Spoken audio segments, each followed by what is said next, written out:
Salve rastreadores, por aqui Rastreamento Humano, trazendo mais um vídeo, continuando aqui nos aspectos relacionados à aplicação de drones, esses equipamentos de navegação aérea não tripulados, remotamente tripulados. Nós estamos procurando aperfeiçoar, sempre evoluindo e aperfeiçoando essas doutrinas para incorporar junto com as técnicas de rastreamento humano, utilizando tanto de práticas de campo como missões reais de busca de pessoas nesses ambientes de áreas remotas. E para isso, além da experiência de campo, de conversar com os droneiros que operam esses equipamentos, também busca papirar, estudar no material específico e atualizado. É por isso que dá trabalho, por isso que muitas vezes nós não divulgamos tudo aqui, temos vários vídeos, mas não divulgamos tudo aqui, nem em texto, porque conhecimento tem custo e dá trabalho. Ou nós não divulgamos, às vezes, porque são temas sensíveis, e sensíveis aqui significa que, se utilizados por pessoas não bem intencionadas, podem dificultar as forças do bem, das forças de segurança. Por isso que nós não tratamos abertamente aqui, só nas instruções presenciais. E também por isso que nós deixamos para instruções presenciais, porque tem custo, dá trabalho. Do YouTube tem bastante informação, mas para realmente se aprofundar, aprender, tem que buscar, tem que pesquisar. É o que nós falamos aqui. Por exemplo, só para... Tá em inglês, né? Aqui nós lidamos bem com o inglês, mas em português vai ser mais difícil. Mas, por exemplo, atualizações desses dois livros aqui, de 2024, esse aqui de 2025, experiências na Ucrânia e em Gaza. Triste, nós não estamos tratando aqui do conflito em si, todo o conflito é triste, terrível, especialmente para a população civil, não estamos entrando nessa questão, mas experiências de campo, técnicas de como foram utilizados, tanto na Ucrânia como na faixa de Gaza, esses dois aqui, edições de 2024 e 2025. E essa aqui também, mais recente, de maio de 2025. Maio de 2025. Isso aqui das Forças Armadas Norte-Americanas. Estão desenvolvendo essas doutrinas para nós chamamos de contramedidas, essas contramedidas desses aircrafts, desses aparelhos que voam unmanned, né, sem tripulações. Então, eles chamam lá tecnicamente, nas Forças Armadas norte-americanas, não chamam exatamente de drones, mas sim desses equipamentos aqui que são não remotamente tripulados. E também traz uma série de considerações, dá trabalho, estudar tudo isso aqui para aperfeiçoar. Nós estamos ministrando oficialmente instruções para equipes do país inteiro desde 2012. Então agora em 2026 vamos fazer 14 anos já, e nós procuramos sempre aperfeiçoar e evoluir. E dá para fazer muita coisa, só para entender, nós já tratamos isso rapidamente em outros vídeos, o que se vê às vezes nesse território da Ucrânia, para quem não viu outro vídeo lá, por exemplo, são naquelas regiões de steppe, nessas regiões que a vegetação é baixa, tem poucas elevações, praticamente pradarias, campos. Então lá realmente é muito fácil os drones fazerem reconhecimento, sobrevoo, por mais que existam drones que já possam superar obstáculos em regiões de áreas mais fechadas, de matas, como nós estamos aqui, parado aqui, só aproveitando o tempo. Não estamos hoje na mata, estamos só aproveitando a área rural para fazer esse vídeo, mas bem diferente são essas outras áreas aqui que os drones teriam muito mais dificuldade. E, portanto, muita coisa dá para se fazer. Nós não vamos tratar especificamente por causa disso, né? Ou porque são temas sensíveis, ou porque trata de direitos autorais. E isso, nós sempre mencionamos a fonte, né? Estamos dando as fontes, isso é importante. Se alguém pegar conhecimento de alguém, por questões de ética e honestidade intelectual, é importante fazer referência às fontes. Nós estamos dando as fontes aqui, nós estamos indicando algumas delas, né? Outras é difícil fazer referência, mas é importante. Daí nós estamos pegando isso. Mas muita coisa dá para fazer, só para entender o contexto aqui. Mas isso fica para nossas instruções presenciais ou livros que nós publicamos. Nós temos 8 livros publicados, estamos pensando em fazer talvez mais um desse aqui sobre essas técnicas. O problema é que se colocar algumas coisas aqui que não devem ser divulgadas, daí também não dá para fazer um livro com algumas coisas.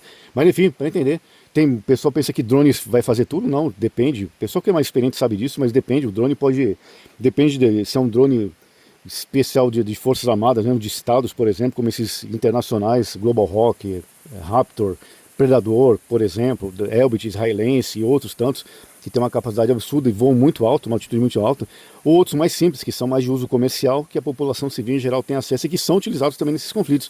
Mas tudo isso envolve isso também. Ou, por exemplo, para ter uma noção, o tipo de câmera que está sendo utilizado. É diferente, nós não vamos entrar em detalhes aqui, mas é diferente o tipo de câmera, por exemplo, de um drone que está fazendo um reconhecimento e um drone kamikaze, que vai ser explodido, que vai atingir o alvo e vai explodir. Não vamos entrar em detalhes aqui, mas é diferente.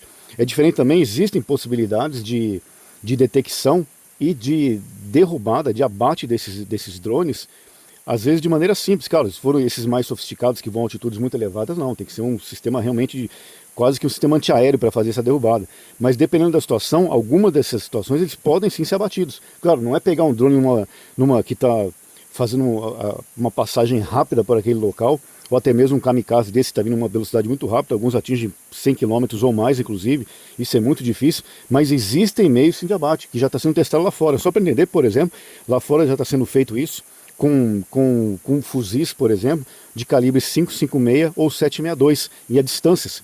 É utilizado também o calibre 12 com munição especial, por exemplo, algumas, especialmente essas espingardas semiautomáticas, calibre 12, para tentar aquela munição, pessoal falando leigamente, aquelas espalha-chumbo, que alguns atiram em prato, por exemplo, ou em pássaros, por exemplo, mas existem já munições específicas para isso, que se for um drone desse mais simples, só de pegar em alguma aresta daquela, por exemplo, já pode eventualmente já desestabilizar ele e derrubar. Então é comum ver na internet por aí, por exemplo, com essas shotguns que eles falam lá fora, com calibre 12. Mas já está sendo desenvolvido, e é isso que nós estamos pesquisando também, com esses calibres 5,56, 5,62 e 7,62, que são utilizados pelas forças de segurança em geral, o pessoal que é experiente sabe disso, e com não exatamente miras, porque daí realmente fica muito difícil com uma mira, um equipamento, um drone pequeno desse, uma distância. Essas shotguns, para ter uma noção, vai em média ali de 50 a 30 metros, dependendo do tipo de munição, é possível, dependendo do cenário, conseguir fazer um abate. Essas de calibre 5,56, 7,62 já vão a uma distância muito mais elevada. Por exemplo, 300 metros. Mas como é que atinge a 300 metros isso? Porque estão sendo desenvolvidos, por exemplo, não vamos aprofundar nisso aqui, pelos motivos que nós já falamos, mas sistemas que não são exatamente de miras, mas sim sistemas computacionais de identificação e engajamento de alvo. E praticamente o operador coloca aquela mira em cima do fuzil, que não é exatamente uma mira, é um sistema computacional, e esse sistema computacional faz tudo, faz inclusive a identificação, traça a trajetória, faz a trajetória preditiva daquele sistema, e o operador praticamente só efetua o disparo. Claro, não é 100% que vai disparar, mas isso aumenta muito a capacidade e as condições de efetuar um abate de um drone desse, por exemplo, esse sistema computacional, ele diz tudo. E claro, o operador tem que ter a prática também, tem que saber fazer o disparo, tem que ver se ele está numa posição estacionada ou não, para fazer aquele disparo, para conseguir fazer um disparo de precisão. Mas já existe isso também. Por exemplo, isso tem várias situações, por exemplo, essa questão de abater drone também é muito relativa. Numa aproximação final, um kamikaze, por exemplo, se ele estiver próximo, isso já aumenta a possibilidade. Se ele estiver em deslocamento ali, já fica com uma calibre 12, por exemplo. Se ele estiver com outro calibre já não, mas se tiver uma velocidade muito avançada não, mas existem várias considerações, dentre elas isso, qual é o tipo de drone, qual é o tipo de câmera, por exemplo, e muito mais. Por exemplo, esses drones, eles só funcionam com um sentido. Claro, eles têm uma capacidade muito grande, dependendo do tipo de câmera, do sentido visual, tanto o visual, a visão comum, como também essa visão eletromagnética de visão noturna ou de fontes de calor. E por isso, os rastreadores que conhecem as técnicas de rastreamento podem sim utilizar essas técnicas de contra-rastreamento. Claro, vai ter que ser um contra-rastreamento, que nós chamamos aqui de contramedidas, nesse caso de drones, tanto para essa camuflagem visual, como também eletromagnética, mas isso é possível fazer, e sabendo, inclusive, não vamos aprofundar isso aqui, mas só para o pessoal entender o que nós estamos falando aqui, entendendo que esses drones, pelo menos esses em geral, a não ser que seja muito sofisticado, tem esses equipamentos de escuta, por exemplo, mas esses drones só vão ter condições de capacitar, de pegar essa informação visual, seja visual mesmo, da camuflagem visual ou eletromagnética. Mas, por exemplo, não vão conseguir pegar odores nem sons, por exemplo. O que para o rastreador, isso já é um sentido usualmente usado, bastante desenvolvido, usado, sabendo como utilizar isso.